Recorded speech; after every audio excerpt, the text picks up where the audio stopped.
O Brasil é o maior país do mundo em números de processos na justiça. Temos 115 milhões de processos e somos 210 milhões de habitantes. Aqui, a cada 5 segundos, uma nova ação ingressa no judiciário. Para resolver esses conflitos, a gente precisa estudar direito civil, privado, trabalhista, consultar códigos, leis, regulamentos, redigir minutas, protocolar, pagar taxas, esperar prazos das varas, dos fóruns, dos tribunais, que são divididos por regiões, graus, instâncias. Cansativo. E por mais que os nossos juízes sejam muito eficientes, e eles são dos juízes mais eficientes do mundo, é muito difícil dar conta desse volume de processos num país onde a primeira opção para as pessoas resolverem seus conflitos é ajuizar uma ação. Quando eu era estudante de Direito na Universidade de Roma, eu me inscrevi numa disciplina que se chamava Métodos Alternativos de Solução de Conflito. Era uma disciplina muito diferente de tudo que eu já tinha visto em direito. A gente não estudava o processo, mas sim o comportamento dos indivíduos. E estudávamos técnicas para resolução e gestão de conflitos. Achava aquilo muito prático, porque a gente consegue usar no dia a dia. Afinal de contas, a gente passa o dia todo resolvendo, evitando ou remediando conflitos no trabalho, na família, na vizinhança. E por que não nos ensinam essas técnicas nas escolas e universidades? Por que somos tão programados a sempre delegar a solução de um conflito para um terceiro? No primeiro dia de aula, o professor abriu um livro muito antigo, mas não era nenhum livro de direito romano, era a Bíblia. E leu a passagem de quando Jetro visitou Moisés aos pés do Monte Sião, onde Moisés se sentava para fazer as vezes de juiz. Após observar aquelas cenas, Jetro disse a Moisés que, por mais sábio que ele fosse, ele não deveria tirar o poder das pessoas de se entenderem. Que elas, mais do que ninguém, conhecem o que é melhor para elas. Depois dessa aula, eu nunca mais parei de me interessar por esses métodos e segui trabalhando e estudando em alguns outros países. Quando eu voltei para o Brasil, o que mais me incomodava era saber que somos o país mais litigante do mundo. E sempre me perguntei, mas o brasileiro gosta mesmo de processar, gastar dinheiro e esperar muito tempo por uma solução? O brasileiro, esse povo que tem uma vocação nata para a comunicação e um talento incrível para encontrar soluções criativas. Será mesmo que ele gosta de resolver seus conflitos assim? O Brasil pode ser o maior litigante, mas o brasileiro não é. Ele só não conhece ainda uma nova forma de resolver seus conflitos. Essa nova forma, essa nova opção para resolver conflitos é a mediação. A mediação é um dos métodos alternativos de solução de conflito, onde um terceiro imparcial e sem poder decisório, chamado mediador, atua como facilitador do diálogo entre as partes e as auxilia na elaboração de um acordo. A mediação empodera as partes para que elas mesmas resolvam seus conflitos.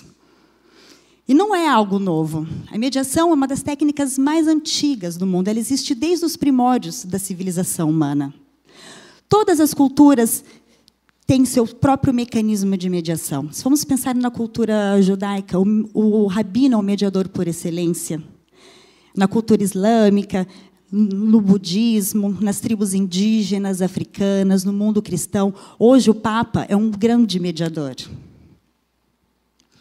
No mundo ocidental, a prática da mediação ela foi abandonada à medida em que a sociedade foi evoluindo e foi criando estruturas mais sofisticadas, como o Estado, a divisão dos poderes e essa máquina de produzir burocracia que conhecemos hoje.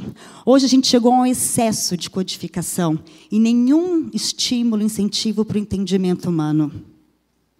Mas será que não chegou a hora da gente mudar essa estrutura? De buscar uma configuração que atenda às nossas necessidades de hoje? Será que a gente consegue... Será que é possível trazer para a resolução de conflitos o que Uber fez com transportes, Airbnb com a hospedagem, Netflix com a produção de conteúdo audiovisual, como a gente pode mudar a resolução de conflitos no Brasil? Bom, primeiro de tudo, a gente vai precisar de leis. E tenho boas notícias. Já temos legislação para isso. Dos 115 milhões de processos ajuizados, 40% deles podem ser resolvidos através de mediação. Esses são os direitos em que depende da vontade e autonomia das partes para serem exercidos. O Estado já tutela, regulamenta, controla e já ditou: esses direitos vocês podem resolver entre vocês. Mediação já está prevista na Constituição, tem uma lei própria e está também no novo Código de Processo Civil.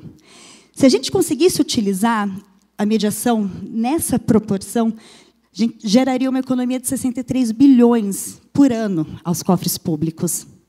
A gente precisa utilizar a máquina pública e os juízes para casos mais complexos, casos onde as partes não conseguiram se entender.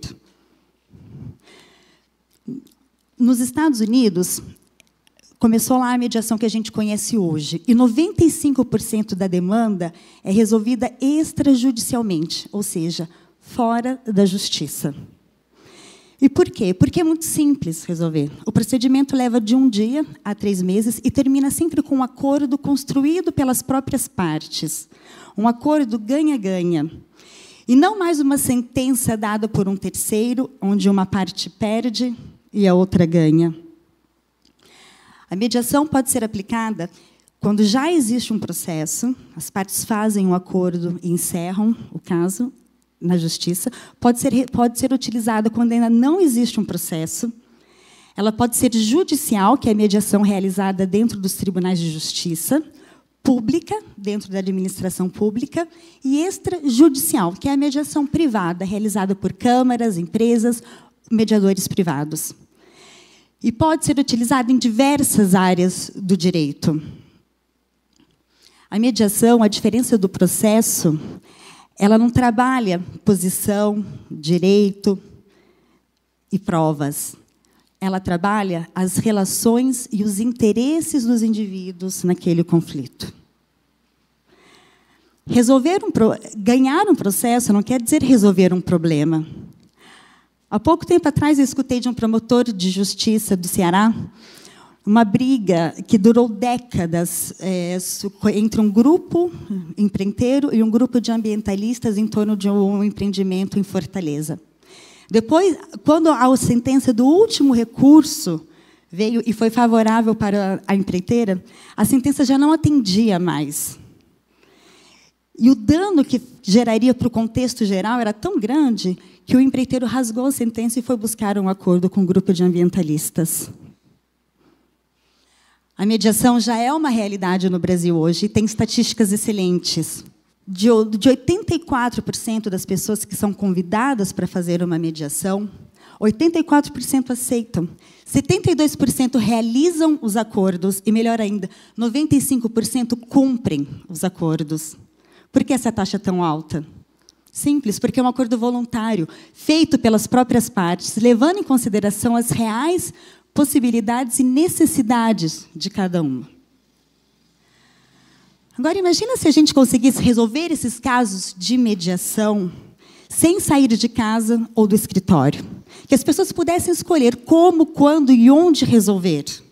E se os tribunais de justiça, que têm que dar conta de um estoque de 115 milhões de processos, e a cada 5 segundos uma nova ação, pudessem realizar mediações sem limitação de tempo e espaço? Vamos precisar de tecnologia. Em 2015, foi fundada a MOL, Mediação Online, uma plataforma onde, desde o envio do caso, passando pelo agendamento da sessão, a realização, a assinatura do acordo com validade jurídica, o pagamento, o armazenamento dos dados, a inteligência dos dados, tudo online, acessível de um telefone ou de um computador. Hoje, é possível realizar mediações entre casais que não podiam ou não queriam estar presentes fisicamente. Casos herdeiros espalhados pelo mundo todo.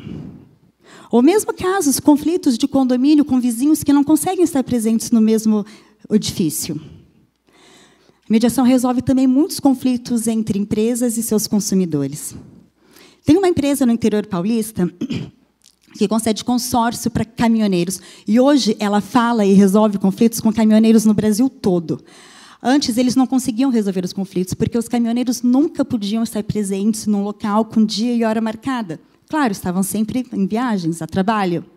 Hoje, eles precisam somente parar o caminhão, encontrar o Wi-Fi, se conectar na internet e fazer a mediação com o advogado da empresa.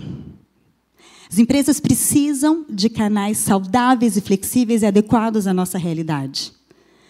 As empresas brasileiras estão presentes em 83% dos casos. E, todo ano, elas gastam 2% da receita total com demandas judiciais. Ano passado, esse valor foi de 125 bilhões de reais. Imagine esse dinheiro aplicado em melhorias de produtos e serviços. O que a mediação online se propõe a fazer é isso: oferecer um novo canal para pessoas, empresas e instituições. Nossa missão é tornar os métodos alternativos de solução de conflito acessíveis a todos. A gente já trabalhou muitos casos e agora o que a gente vai precisar fazer? Difundir a cultura da mediação. E os brasileiros já têm dado sinal de que estão mudando a cultura do litígio pela cultura da colaboração. A mesma pesquisa do Conselho Nacional de Justiça e do IBGE revelou que, nos últimos 5 anos, das 11,7 milhões de pessoas que buscaram uma solução para os seus conflitos, 30% delas, ou seja, quase 4 milhões de pessoas, já optaram pelos métodos alternativos de solução de conflito, como a mediação. A gente precisa de uma nova experiência na resolução de conflitos, uma experiência com economia de custos e tempo. E, mais do que isso, satisfação dos resultados. Hoje, qual é a grande característica do nosso tempo? É a primeira vez na história da humanidade que as 15 mil tribos do planeta Terra estão conectadas na mesma rede, todas interligadas e falando ao mesmo tempo. Vamos usar esse poder para promover o entendimento humano. Vamos resgatar o poder que temos de resolver nossos próprios conflitos. O caminho para a transformação da resolução de conflitos no Brasil já está dado. Já temos legislação, tecnologia e mudança cultural ao nosso favor. Estamos mais preparados do que pensávamos. Agora vamos utilizar e resolver conflitos dessa nova forma. Obrigada.